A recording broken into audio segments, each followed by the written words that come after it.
말씀 보도록 하겠습니다. 함께 보실 말씀 에베소서 4장 20절에서 21절 말씀입니다. 에베소서 4장 20절에서 21절 신약성경 314페이지 우리 에베소서 4장 20절에서 21절 말씀을 우리 함께 합독하도록 하겠습니다. 함께 읽습니다. 시작. 오직 너희는 그리스도를 그같이 배우지 아니하였느니라. 진리가 예수 안에 있는 것 같이 너희가 참으로 그에게서 듣고 또한 그 안에서 가르침을 받았을진대. 아멘. 우리는 오늘 이 시간 에베소서 4장 20절에서 21절 말씀을 통해서 우리에게 주시는 메시지를 우리가 보게 됩니다. 우리가 이 직전까지 무엇을 봤냐라고 하면은 바울이 이방인들의 삶, 그러니까 하나님을 믿지 아니하는 불신자들의 삶에 대해서 묘사하는 것을 살펴봤어요. 불신자들의 삶은 허망한 그 마음을 쫓아서 살아가고 있다. 그 삶이 어떠한 것인지를 이제 바울이 이렇게 그려놓는 것들을 살펴봤습니다. 이어서 바울이 말하는 내용이 우리가 지금 보는 내용인데, 이 내용을 바울은 이제 대조해서 우리에게 가르치고자 20절 말씀을 그러나 라는 말씀으로 시작하고 있어요.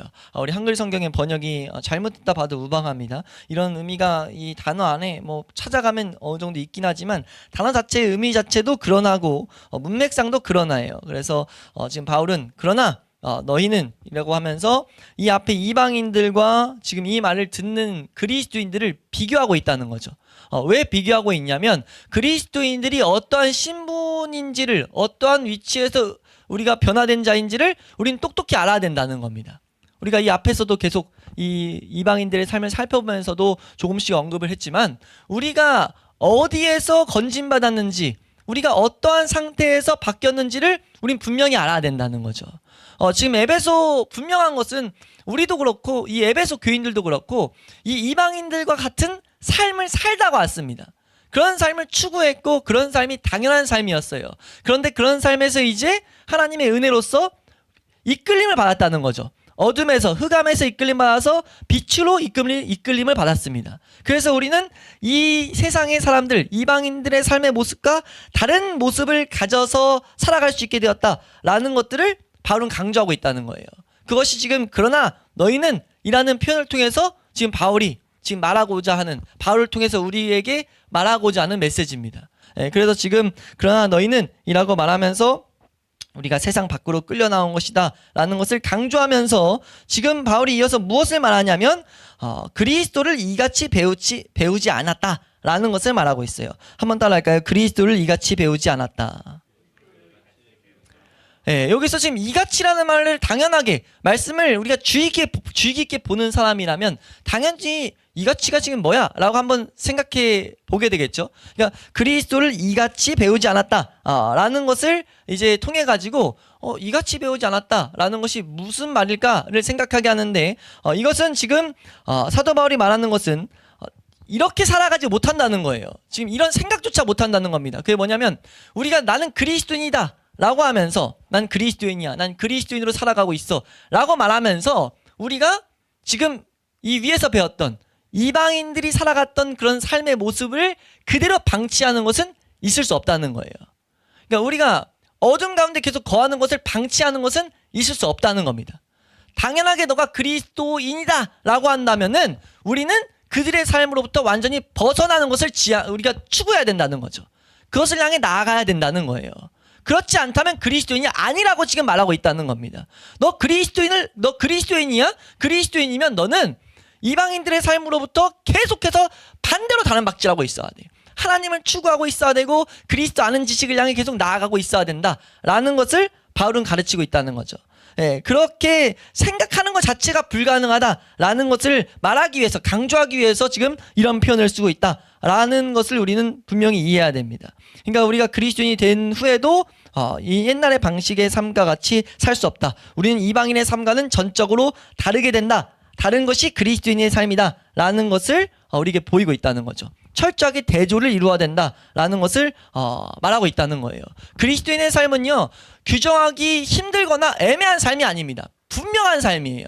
하나님을 기업으로 여기고 하나님을 아는 지식, 하나님을 향해 나아가는 것, 하나님과 교제가 삶의 가장 근본적인 이유가 돼야 되는 것이 그리스도인의 삶이라는 것을 우린 분명히 해야 된다는 겁니다. 우리는 그리스도를 이같이 배우지 않았어요. 그리스도를 이같이 배우지 않았다라는 이 표현 자체를 통해서 강조하는 것은 그러나 너희는 이러한 것을 통해서 너희가 건진받았고 이같이 라는 것을 통해서 너희는 그러한 삶을 추구하면 안 돼. 그리스도는 그런 거 아니야 라는 것을 지금 말하고 있다는 거죠. 그리스도인이 된다는 것을 성경에 곳곳이 말할 때 뭐라고 말하냐면 그리스도인이 된 것은 신의 성품에 참여한 자들이라고 말해요. 그러니까 그리스도인이 돼놓고 나서 옛날의 삶과 같다? 라는 거는 완전히 잘못됐다는 겁니다. 그러니까 구원이 잘못됐던가 구원을 통해서 우리가 살아가는 오직 하나님의 은혜로만 살아가는 삶에서 이탈해 있다는 것을 의미해요. 뭐가요? 우리가 예수 믿는다, 교회 다닌다고 하면서도 세상 살아가는 삶의 방식과 전혀 달라지지 않았을 때, 우리가 그러한 것들을 추구하고 있을 때 우리 분명하게 깨달아야 된다는 거죠. 우린 지금 잘못된 은혜의 길에서 벗어나인 상태다. 믿음으로 살아가는 것에서 벗어나인 상태다라는 것을 알아야 된다는 거예요. 그 이유는 두 가지 중에 하나라고 다시 한번 말씀드려요. 이건 몇 번 강조해도 부족하지 않습니다. 이거는 우리가 추구해 본 적도 없다면, 그리고 추구가 지속되어 있지 않고 벗어나 있는데도 그걸 이상하게 못 느낀다면 그건 생명 없는 거예요. 그러니까 그렇게 해서 핑계만 댄다면 그건 생명이 없는 겁니다. 그리스도를 그같이 배우지 않았어요. 그리스도인은 그리스도를 배운 자들인데, 우리가 이제 좀 더 이걸 좀 설명하겠지만, 그리스도인은 그리스도를 배운 자들인데 그리스도를 배웠다면은 그렇게 살아갈 수 없다는 거죠. 그리스도인의 특징을 바울은 여기서 이 표현 안에서 그냥 녹여서 우리에게 보이고 있습니다. 그리스도인이 무엇입니까? 그리스도인이 그리스도인 되게 하는 것이 무엇입니까? 라는 질문들 우리는 해볼 필요가 있는데, 내가 그리스도인이다 라고 했을 때 그리스도인이 그리스도인 되게 하는 것, 이게 뭐냐? 대답할 수 있어야 된다는 거예요. 바울은 분명하게 선언한다는 거죠. 그리스도인이 그리스도인 되는 게 뭡니까? 그러니까 내가 교회 다니는데 내가 구원받은 자다 라고 말할 수 있는 분명한 근거가 뭐예요? 라고 했을 때는요, 분명한 여러 가지 근거 중에 지금 이 에베소서 4장 20절에서는 무엇을 강조하냐면 그리스도를 배운 자라는 겁니다. 그리스도를 배운 자. 한번 따라할까요? 그리스도를 배운 자. 그리스도를 배운 자라는 것이 그리스도인의 특징이라는 거죠. 지금 이 20절의 이 표현 자체가 뭘 의미하냐면 그리스도를 제대로 배우면 이렇게 살 수 없어 라는 걸 말하고 있다는 거예요. 그건 다른 말로 무엇입니까? 그리스도를 배우는 그 지식은, 그리스도 아는 지식은 우리를 변화시킬 능력이 있어. 그리스도 아는 지식은 사람을 변화하게 만든다. 이 세상의 어떤 지식도 우리의 본성을 바꿀 수는 없어요. 근데 그리스도를 아는 지식은요, 우리의 본성을 바꿉니다. 이 아는 지식은 당연히 학문적인 지식이 아니에요. 예수 그리스도가 누구고 무슨 일을 했고 내 죄를 위해서 뭐 했고 이런 단순한 지식을 말하는 게 아닙니다. 그 지식이 성령의 조명을 통해서 실제가 되는 것을 말해요. 그래서 반드시 중요한 것은 성령의 조명을 통해서 우리에게 주어진 그리스도를 아는 지식입니다. 그래서 그리스도를 배운 자들은 삶이 변할 수밖에 없다는 거죠. 그리스도를 우리가 분명히 성령의 조명으로 알게 된 자들은 뭐 할 수밖에 없냐면 삶이 바뀌어질 수밖에 없다라는 것을 지금 20절은 우리에게 강조하고 있다라는 것. 이건 사실 20절뿐만 아니라 신약 성경의 계속 강조점이에요. 신약 성경은 우리에게 그리스도를 배운다는 것을 너무 강조합니다. 그리스도를 배우는 것, 그리고 이해하는 것에 강조점을 계속 두고 있어요. 그리스도 아는 지식에서 우리가 자라가야 되고, 그리스도 아는 지식이 우리를 변화시키고, 심지어 그리스도를 아는 지식이 우리를 의롭게 한다고 못 박아놨습니다. 어디에 못 박아놨냐면요, 예수님 오시기 한 700여 년 전, 수백 년 전에 이사야라는 선지자를 통해 가지고 11절에 이런 말씀을 선언하고 있어요. 함께 읽습니다. 시작. 그가 자기 영혼에 수고한 것을 보고 만족하게 여길 것이라. 나의 의로운 종이 자기 지식으로 많은 사람을 의롭게 하며 또 그들의 죄악을 친히 담당하리로다. 아멘. 지금 여기서 뭐라고 말하냐면 나의 의로운 종은 예수 그리스도를 가르칩니다. 예수 그리스도가 자기 지식을 가지고 많은 사람을 의롭게 한다 라고 말하고 있어요. 예수 그리스도 아는 지식이, 예수 그리스도에 대한 지식이 우리를 거룩함으로 이끈다, 우리 의로움으로 이끈다 라는 것을 가르친다는 거죠. 다시 한번 정리해서 말씀드려요. 이 안에 중요한 진리가 담겨 있습니다. 우리 그리스도인들이 거룩하게 되는 것은요, 그리스도인들이 그리스도인 되는 것은요, 예수 그리스도를 아는 지식에 달려 있어요. 예수 그리스도를 아는 지식. 한번 따라할까요? 그리스도를 아는 지식. 그리스도를 아는 지식이 우리에게 분명해져야 됩니다. 우리가 이걸 이 시대에 마귀가 가장 강력하게 교회를 회방 놓는 것, 교회의 미호경을 덮어놓는 것은요, 교회가 자꾸 하나님을 앞에 나아가는 데 있어서 감성적으로 만든다는 거예요. 혹은 이 말씀에 분명히 체험해야 될 말씀에 대한 체험이 아니라 다른 우리 개인의 체험에 우리 신앙의 근거를 자꾸 두게 만든다는 거예요. 내가 기도에 어떤 체험을 했고, 내가 하나님을 얼마나 사랑한다고 고백하면서 어떤 행동들을 하고 있고, 하나님 사랑하니까 내가 뭐 헌금을 얼마나 했어, 뭐 전 재산을 다 드렸어, 내가 하면서 내 시간들을 다 드렸어. 그 행동에 내 신앙에 근거를 두고 있어요. 근데 성경에 그 어디에도 그런 것은 근거가 될 수 없다고 말합니다. 오히려 심지어 그거는 마귀가 가지고 노는 도구라고 말해요. 마귀는 광명한 천사로서요, 우리를 얼마든지 속이는데요, 본질 외에 다른 것들을 다 붙잡게 합니다. 그 중에 가장 강력한 것들이 내가 자꾸 뭐 헌신해서 내가 뭐 드려가지고 내가 그것이 내가 신앙에 일단 근거로 여기게 만든다는 거죠. 근데 그 어디에도 그건 근거가 될 수 없어요. 우리 신앙, 우리가 정말 하나님이 주신 은혜를 받았다는 근거는요, 그리스도를 아는 지식이 있냐는 거예요. 그리스도 아는 지식이 실제로 체험됐냐는 겁니다. 그것이 내 삶을 변화시키는 자리로 계속 이끄냐는 거예요. 그것은 그리고 전적으로 성령의 조명이 아니고선 불가능합니다. 우리 고린도전서 2장 7절에서 10절 말씀 읽어보시면요, 고린도전서 2장 7절에서 10절 말씀입니다. 함께 읽습니다. 시작. 오직 은밀한 가운데 있는 하나님의 지혜를 말하는 것으로서 곧 감추어졌던 것인데 하나님이 우리의 영광을 위하여 만세전에 미리 정하신 것이라. 네, 그러면서 8절입니다. 시작. 이 지혜는 이 세대의 통치자들이 한 사람도 알지 못하였나니 만일 알았더라면 영광의 주를 십자가에 못 박지 아니하였으리라. 지금 이게 무슨 말이냐면, 이 지혜는 예수 그리스도에 대한 거예요. 예수 그리스도에 대한 것, 예수 그리스도가 하신 사역, 예수 그리스도가 하신 가르침들, 그것들을 지금 이 세상에 아주 똑똑한 사람들도, 아주 능력 있는 사람들도 한 사람도 알지 못했다는 거죠. 제대로 깨닫지 못했다는 거예요. 제대로 깨달았다면 예수 그리스도 십자가에 못 박지 않았을 거라는 거죠. 그러면서 이어서 9절 10절에서 말합니다. 함께 읽습니다. 시작. 기록된 바 하나님이 자기를 사랑하는 자들을 위하여 예비하신 모든 것은 눈으로 보지 못하고 귀로 듣지 못하고 사람의 마음으로 생각하지도 못하였다함과 같으니라. 사람의 마음으로 생각하지도 못합니다. 이거는 제대로 하나님 말씀하신 대로 그 지식에 도달하지도 못한다는 거죠. 생각조차 못한다는 거예요. 그러면서 10절입니다. 시작. 오직 하나님이 성령으로 이것을 우리에게 보이셨으니 성령은 모든 것 곧 하나님의 깊은 것까지도 통달하시느니라. 아멘. 그리스도를 아는 지식이요, 그 그리스도 안에 있는 진리가요, 우리로 하여금 구원에 이르게 해요. 우리로 하여금 구원에 이르게 하는 것에서 그치는 것이 아니라, 그리고 우리로 하여금 거룩을 향해 계속 추구하게 만듭니다. 무엇이요? 그리스도를 배우는 것이요. 그리스도를 배우는 것. 20절에 뭐라고 말하냐면, 그리스도를 이같이 배우지 않았다라는 표현은요, 우린 그리스도를 배워야 된다는 거예요. 그리스도가 무슨 교과서입니까? 그리스도가 무슨 뭐예요? 수학 공식이에요? 그리스도를 왜 배웁니까? 근데 지금 성경은 분명히 이걸 가르친다는 거예요. 그리스도를 배워야 된다. 그리스도에 대한 가르침을 받아야 된다. 우리 그리스도에 대한 가르침, 이 안에는요, 중요한 내용, 중요한 하나님의 가르침은 우리가 방금 읽었던 성령의 도우심을 우린 구해야 된다는 거예요. 예수 그리스도를 계속 듣고 있어요. 예수 그리스도가 우리 죄를 위해 죽으셨다. 2000년 전 성육신 하셨다. 예수 그리스도가 2000년 전 성육신 하셨어요. 오셔서 수많은 가르침을 주셨어요. 그게 나에게 어떤 의미인지 알게 하는 것은요, 성령의 조명을 통해서만 가능해요. 그리고 우리가 그래서 성령의 조명으로 우리가 예수 그리스도를 배우게 될 때요, 첫 번째로 우리가 대하게 될 것은요, 왜란 질문이 나옵니다. 어떤 왜냐면, 왜 그분이 날 위해 오셨는데? 성경에 말하는 예수 그리스도에 대한 진리의 핵심은요, 그분은 날 위해 하늘 보좌를 버리고 오셨다는 것에서 시작돼요. 우리를 위해서 콕 집어 말하면 날 위해입니다. 그래서 왜가 나오는 거예요. 왜 날 위해? 왜 내가 뭔 문제가 있는데? 그때 우리는 성경에서 말하는 나의 아래에 있는 전적 부패를 발견하기 시작해요. 그러니까 그리스도 아는 지식을 가졌다는 것은, 그리스도를 배웠다는 것은요, 반드시 필연적으로 우리의 부패, 우리의 문제를 발견하는 것과 같이 이어집니다. 우리의 문제를 발견하게 되고, 나아가서 그 안에 수많은 또 가르침이 있고, 수많은 복된 우리의 심령을 뒤바꿀 수밖에 없는 그런 메시지들이 그 가운데 우리에게 주어지지만, 그런 날 아는 지식, 내가 얼마나 비참하고 내가 얼마나 하나님 앞에 전적으로 못 나가고, 이런 것들을 깨달아지면서 그 가운데 주신 하나님에 대한 사랑을 알게 돼요. 그러니까 그리스도를 아는 지식은요, 그리스도를 우리가 성령의 조명으로 배우게 될 때요, 우리는 하나님 아는 지식을 배우게 됩니다.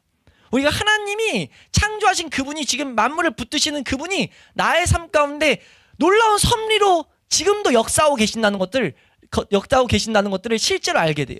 그리고 또 하나 그 가운데 같이 가는 것은 복음이 복음됩니다. 예수님이 날 위해 죽었다는 것이 왜 기쁜 소식인데, 기쁜 소식인지 알게 된다는 거죠. 이 모든 것들이 뭐냐면 그리스도를 배웠다는 거예요. 그리스도를 배웠어요, 만약? 그러니까 그리스도를 만약 배웠어요? 그 사람은 그리스도인입니다. 그리스도를 배웠어요? 그럼 당연하게 뭐 한다는 거예요? 우린 이같이 살아갈 수가 없어요. 우린 이같이 그리스도를 배우지 않았다고 말하는 바울의 이 의도의 이 가르침에는 그러한 것들이 들어있다는 거죠.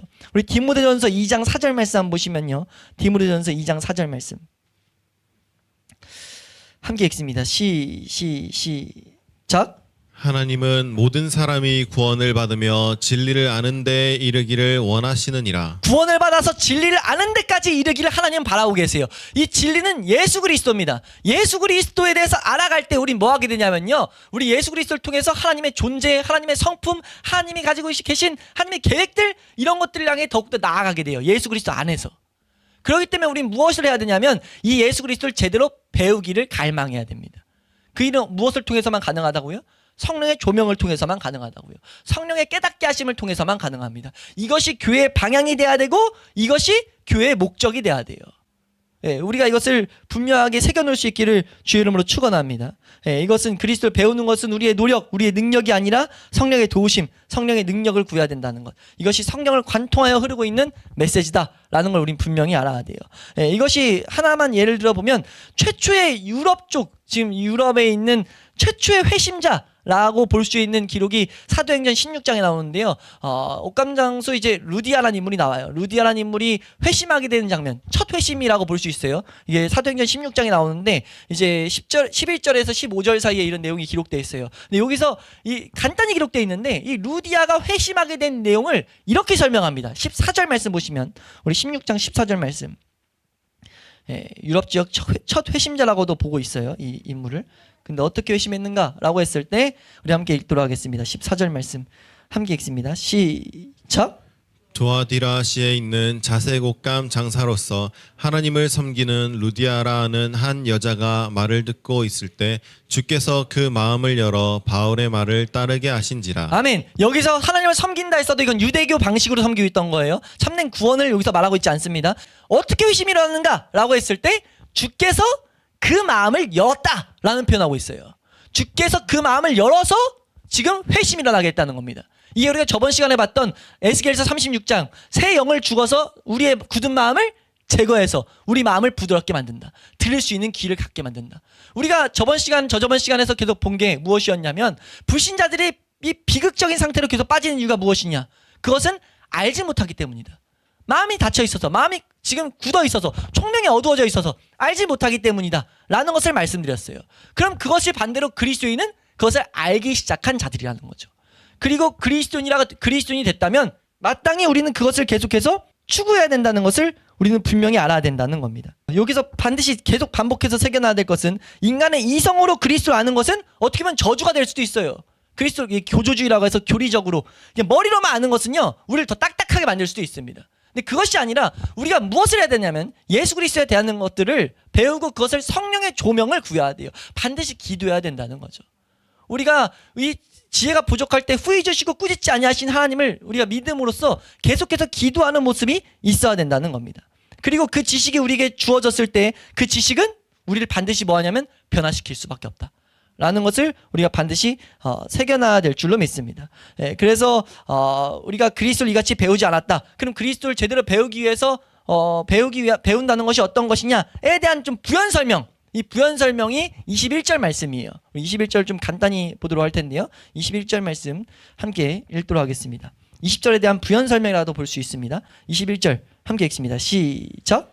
진리가 예수 안에 있는 것 같이 너희가 참으로 그에게서 듣고 또한 그 안에서 가르침을 받았을진데. 아멘. 여기서 지금 단어의 표현이 좀 명확하지 않게 됐는데 사실 첫 단어가 두 번째 단어가 뭐냐면 만일 실제로 그렇다면 이런 의미예요. 만일 뭐뭐 한다면, 만일 실제로 너가 했다면. 그래서 지금 말하는 게 만일 실제로 이렇게 해서 배웠다면 그리스도 제대로 배워졌을 텐데 그럼 이같이 안 살 거야 라는 바울의 가르침이라는 거죠. 그러니까 올바로 배우는 모습에 대해서 설명하는 게 21절이라는 겁니다. 우린 이렇게 배워야 된다. 그리스도를 배운다는 거, 올바로 배운다는 거, 우리를 변화시키는 그 지식을 얻는다는 것은 이렇게 배우는 거야 라는 것을 21절에서 지금 설명하는 거예요. 이 내용을 우리가 두 가지로 나눠서 볼 수 있는데 첫 번째 부분은 무엇이냐면요. 예수 안에 있는 진리란 표현입니다. 진리가 예수 안에 있는 것과 같이 진리는 예수 안에 있어 라는 가르침을 먼저 주고 있다는 거죠. 바울이 한번 강조하고 있습니다. 진리는 예수 안에 있다. 한번 따라할까요? 진리는 예수 안에 있다. 진리가 예수 안에 있다라고 말하는데 여기서 바울이 의도적으로 하나 표현 쓰는 게요. 20절 위에서는 계속 예수 그리스도 이런 표현을 쓰다가 지금 21절 말씀에 지금 20절 바로 위에도 지금 그리스도라고 했죠. 그리스도는 우리 구원자입니다. 예수 그리스도가 하신 계획들, 하신 일들 뭐 이런 것들로 볼 수 있는데 21절에 지금 진리가 예수 안에 있다라고 해버렸어요. 이 신약 성경에 좀 제가 종종 강의할 때 언급드린 내용인데 예수 안에 있다라고 표현했을 때는요. 성육신하신 예수 자체에 관심을 갖게 할 때 예수라는 표현을 써요. 역사적으로 있던 인물 예수라고 했을 때 하늘 보좌를 버리고 오신 인간인 예수, 그 예수에 대해서 강조할 때 이 단어를 씁니다. 예수의 이름만을 딱 등장시켜요. 그러니까 지금 바울이 말하는 건 진리는 예수라는 인물 안에 있다. 뭐예요? 예수에 대해 배워야 된다는 거예요. 배워야 되는 중요성을 알아야 된다는 겁니다. 진리가 뭐예요? 하나님을 아는 지식 혹은 우리가 참된 이 세상의 이치 뭐 여러 가지 볼 수 있는데 참된 옳은 이 진리라는 것 반드시 알아야 될 이 진리가 예수 안에 있다. 이게 뭐 하라는 거예요? 예수 그리스도 예수 자체 알기를 우린 정말 갈망해야 돼 라는 중요성을 심어놓고 있다는 거죠. 교회는 이 방향성을 놓치는 순간 교회가 아닙니다. 교회로 살아갈 수가 없어요. 왜요? 우린 거룩해져야 되는데 날마다 성화를 이뤄야 돼요. 중생한 자는요. 근데 중생의 방법이 뭐라고요? 그리스도를 아는 지식이에요. 베드로후서 3장 18절 같은 데 보면요. 그리스도를 아는 지식에서 너희가 자라가라 라는 이런 표현들을 해요. 에베소 4장에서도 우리가 계속 이 뒤에서도 그리스도 아는 지식이 우리를 자라게 한다. 예? 그런 표현들을 계속 쓴다는 겁니다. 한번 따라할까요? 교회는 그리스도 아는 지식을 추구해야 된다. 바울이 그래서 뭐라고 말했습니까? 빌립보서 3장 말씀에 그리스도 아는 지식이 가장 고상해. 그래서 내가 아는 모든 것들을 다 똥으로 여긴다. 이런 표현을 써요. 내가 이 세상 살아가면서 알았던 모든 것들 다 똥으로 여겨버린다. 뭐 때문에요? 뭐에 비교했을 때요? 그리스도 아는 지식. 그리스도 아는 지식이 뭐 하는 건데요? 우리의 표대라는 거예요. 내가 이미 얻었다 함이요 이미 이루었다 함이요 하면서 부활의 그것들을 참여하고자 해서 표대를 향해 놓고 계속 단언박질하는데 그 문맥상 본질은 그리스도 아는 지식입니다. 교회가 그러니까 그리스도를 알아가는 것을 놓치는 순간요. 그건 거룩을 포기한 거예요. 성화를 포기한 겁니다. 죄와 싸움을 포기한 거예요. 우리의 죄와 싸움의 본질은 어디 있습니까? 우리가 죄와 싸우다가 죄와 싸움에서 우리가 실패할 때마다 어디로 가야 돼요? 나로 하여금 그리스도 아는 지식을 향해 날 인도해달라고 우린 기도해야 돼요. 우리가 너무 자꾸 딴 길로 가는 핵심은요. 이 본질을 기억하지 않는 데 있어요. 이게 얼마나 중요한지. 교회의 전부라고 봐도 무방합니다. 교회는 그리스도로 시작해서 그리스도로 끝나요. 교회는 계속 주구장창 그리스도만을 말해야 돼요. 왜요? 하나님이 그렇게 방법을 정하셨기 때문이에요. 심지어 이렇게 기준을 둬도 무방하다는 겁니다. 그리스도만을 강조하고 있지 않고 있어? 그런데 이 사람은 안 느껴? 그 사람은 아예 영원히 잠식당해 있던지 아니면 지금 거듭나지 않았던지예요. 그러니까 거짓 가르침 때문에 잠식당해 있던지 아니면 거듭나지 않았던지. 생명을 가진 자는요. 하나님은 이걸 추구하게 만들었다는 겁니다. 이 지식이 얼마나 놀라운 것인지 알게 만들었다는 거예요. 그리스도 아는 지식의 첫 번째가 구원이래요. 그 안식을 딱 인생에서 처음 만나게 되는 게 구원이라 봐도 무방합니다. 예? 우리가 날 위해 죽으셨다라는 것. 우리가 이것을 절대 놓치지 않을 수 있기를 주의 이름으로 축원합니다. 예, 그리고 나서 이어서 말하는 두 번째 내용이 무엇이냐라고 했을 때 우리 한번 이 말씀만 읽고 넘어가면요. 골로새서 2장 1절에서 3절입니다. 골로새서 2장 1절에서 3절 말씀 함께 읽습니다. 시작. 내가 너희와 라오디게아에 있는 자들과 무릇 내 육신의 얼굴을 보지 못한 자들을 위하여 얼마나 힘쓰는지를 너희가 알기를 원하노니 이는 그들로 마음의 위안을 받고 사랑 안에서 연합하여 확실한 이해의 모든 풍성함과 하나님의 비밀인 그리스도를 깨닫게 하려 함이니 그 안에는 지혜와 지식의 모든 보화가 감춰져 있느니라. 쭉 말하면서 지금 뭐라고 말했냐면 마음의 위로를 받고 사랑 안에서 연합하고 확실한 이해하고 모든 풍성함과 그런 것들을 얻길 바래요. 근데 그게 지금 어디서 나타나요? 그게 하나님의 비밀인 그리스도를 깨닫게 하는 데서 일어나요. 그러면서 뭐라고 말합니까? 그 안에는 지혜와 지식의 모든 보화가 감춰져 있다. 그리스도 안에는 모든 지혜와 모든 지식의 보화가 감춰져 있다고 지금 성경은 우리에게 분명하게 가르치고 있다는 거죠. 그래서 바울은 여기서 그리스도를 알아가는 것을 힘써라. 진리가 예수 안에 있다. 라는 것을 지금 말하고 있다는 거죠. 그래서 그걸 분명하게 세워두고 우리 성도들은 뭐 하는 것이냐라고 했을 때 우리 두 번째 봐야 될 내용이 이제 한번 따라할까요? 그에게서 듣고 그 안에서 가르침을 받았다. 그에게서 듣고 그 안에서 가르침을 받았다라고 말해요. 그에게서 들었다고 말합니다. 예수에게서 들었다고 말해요. 예수님이 근데 지금 이 에베소 교회 지금 이 말을 할 때 에베소 교인들에게 그리고 지금 우리들에게 예수님이 있습니까? 예수님 보여가지고 맨날 밤마다 꿈에서 나와가지고 뭐라 이임성 들으라는 거예요? 그게 아니에요. 지금 예수에게서 들었다라고 했을 때는 뭐 대표적인 여러 가지 해석 중에 하나 분명한 이제 받아들일 수 있는 해석은 예수님을 배운다라는 것도 있지만 사실 좀 더 이 단어 그대로 이 설명 그대로 보자면 예수 그리스도에게 듣는다라고 했는 이 가르침은 우리가 보게 되는 동정녀 탄생 사건, 우리가 좀 전에 잠깐 설명을 드렸지만 예수 그리스도가 오셔서 하신 일들, 예수님이 하신 가르침들, 이런 것들이 성령의 조명으로 우리에게 주어질 때, 성령의 조명으로 우리에게 그것이 깨달아질 때 예수님이 지금도 나에게 무슨 말씀을 하시는지를 우리가 분명히 알게 된다는 거죠. 이게 무슨 말이냐? 좀 더 설명드리면 우리가 예수님이 2000년 전에 왜 오셨는지, 그래서 질문이 뭐가 나온다는 거예요? 예수님이 하신 말씀, 내가 널 위해 왔다라는 걸 들었다는 거예요. 들으니까 뭔 질문이 나옵니까? 왜 날 위해서? 이런 질문이 나온다는 거죠. 우리가 예수님에 대한 이 성경의 가르침을 성령의 조명으로 듣게 될 때 이것이 나를 위해서 하셨다는 것을 우리가 깨닫게 된다는 거예요. 이걸 알게 된다는 거죠. 예수님에게 그것을 우리가 듣게 된다는 겁니다. 예수님이 나를 위해서 오셨다. 예수님이 나를 사랑하셨다. 예수님 안에 하나님의 사랑이 담겨 있다는 것과 이 수많은 것들이 깨달아지는 이것을 지금 바울은 이런 표현으로 우리에게 가르치고 있다는 거예요. 네. 우리가 예수에게서 듣게 되는 것, 이것이 우리에게 얼마나 중요한지, 이것은 예수님이 오셔서 한 모든 것들은 우리의 죄악을 감당하기 위해, 죄악을 담당하기 위해 오신 것이다 라는 것임을 우리는 분명히 이해하는 것이 얼마나 중요한지를 우리가 분명히 새겨놓을 수 있기를 축원합니다. 우리 요한복음 5장 24절 말씀 한번 보시면요, 요한복음 5장 24절 25절 말씀 보시면 함께 읽습니다. 시작.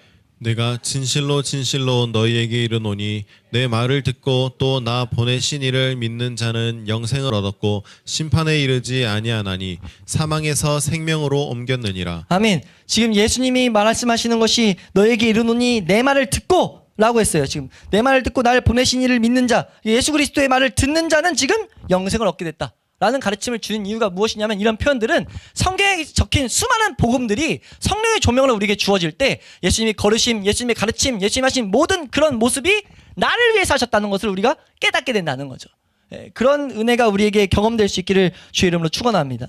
그리고 이어서 말하는 것이 또한 그 안에서 가르침을 받았다라는 것인데, 이건 뭐 길게 설명할 필요가 없어요. 왜냐하면 이건 계속해서 등장했던 우리가 그와 연합해서 가르침을 받았다는 겁니다. 계속해서 우리가 봤던 그리스도가 머리 되시고 우리가 몸 된다는 거예요.